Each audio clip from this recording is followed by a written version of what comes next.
आप घर के मुखिया हैं या अपना परिवार स्टार्ट कर रहे हैं तो 2 मिनट रुक के इस वीडियो को देख ले। क्या पता आपके जाने के बाद आपके फैमिली के फाइनेंसेस गड़बड़ा ना जाए। तो मेरा नाम है आकाश और आज हम यहाँ पर लाइफ इंश्योरेंस के बारे में बात करने वाले हैं। यहाँ पर हम जानने वाले हैं कि लाइफ इंश्योरेंस क्या होता है, कैसे काम करता है, हमें कैसे लेना चाहिए और ये कितने प्रकार का होता है। वीडियो में जाने से पहले अगर आप हमारे इस चैनल में नए हैं तो कृपया करके लाइक सब्सक्राइब कर ले। तो चलिए हम बात कर लेते हैं कि ये लाइफ इंश्योरेंस होता क्या है। लाइफ इंश्योरेंस एक ऐसा प्रकार का इंश्योरेंस होता है जो कि आपके जाने के बाद आपकी फैमिली को जो है एक प्रकार से सुरक्षा प्रोवाइड करने का कोशिश करता है, जहां पर कि आपके जाने के बाद एक बड़ा मात्रा में जो पैसा है वो देने का काम करता है। आज के समय में जहां स्मॉल फैमिली का कल्चर बढ़ चुका है, जहां पर कि एक हस्बैंड रहता है, एक वाइफ रहती है और 2 बच्चे रहते हैं। मान लेते हैं कि इस फैमिली में जो है हस्बैंड ही कमाता है, तो उसके बच्चे की जिम्मेदारी, उसकी बीबी की जिम्मेदारी पूरे उसी के सर पर रहती है।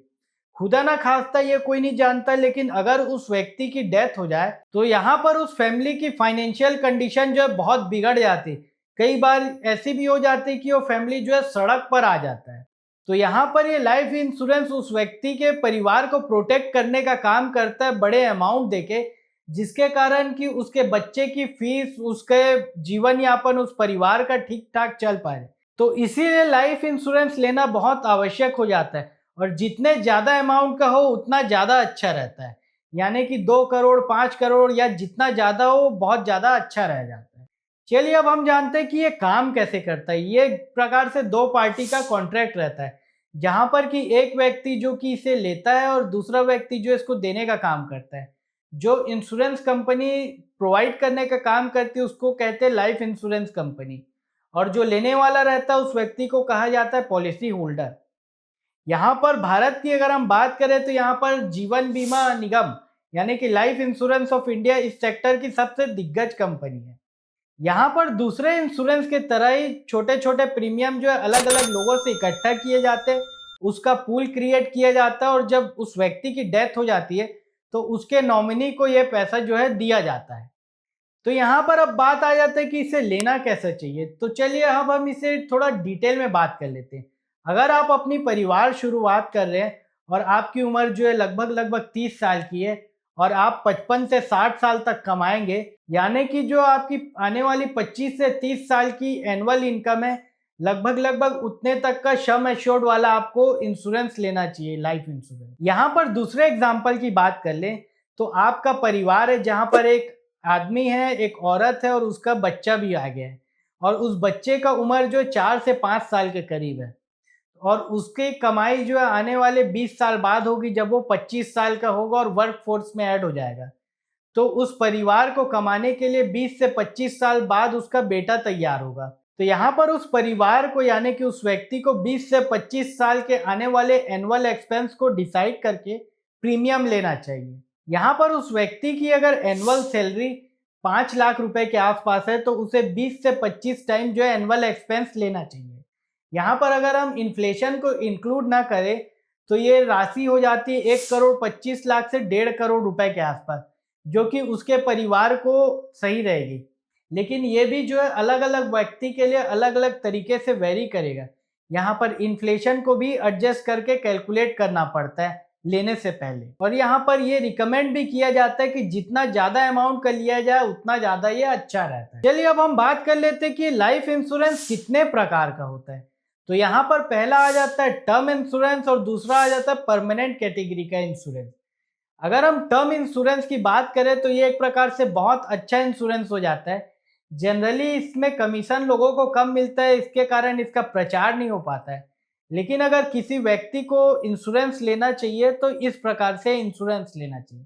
ये एक प्रकार से अफोर्डेबल रहता है और ये कम पैसा देके इसमें ज्यादा अमाउंट जो है सिक्योर कर लिया जाता है। तो कुछ इंश्योरेंस की अगर हम बात करें तो वो 550 में, 750 में पर मंथ हिसाब से 1 करोड़ रुपए का सम एश्योर्ड ऑफर कर देते हैं, जिसके कारण कि एक प्रकार से लुक्रेटिव सेगमेंट हो जाता है इंश्योरेंस। यहाँ पर हम परमानेंट लाइफ इंश्योरेंस की बात करें तो यहाँ आ जाता है whole life insurance, universal life insurance, ULIP insurance. चलिए अब हम इस परमानेंट लाइफ इंश्योरेंस को एक एक करके बात कर लेते हैं।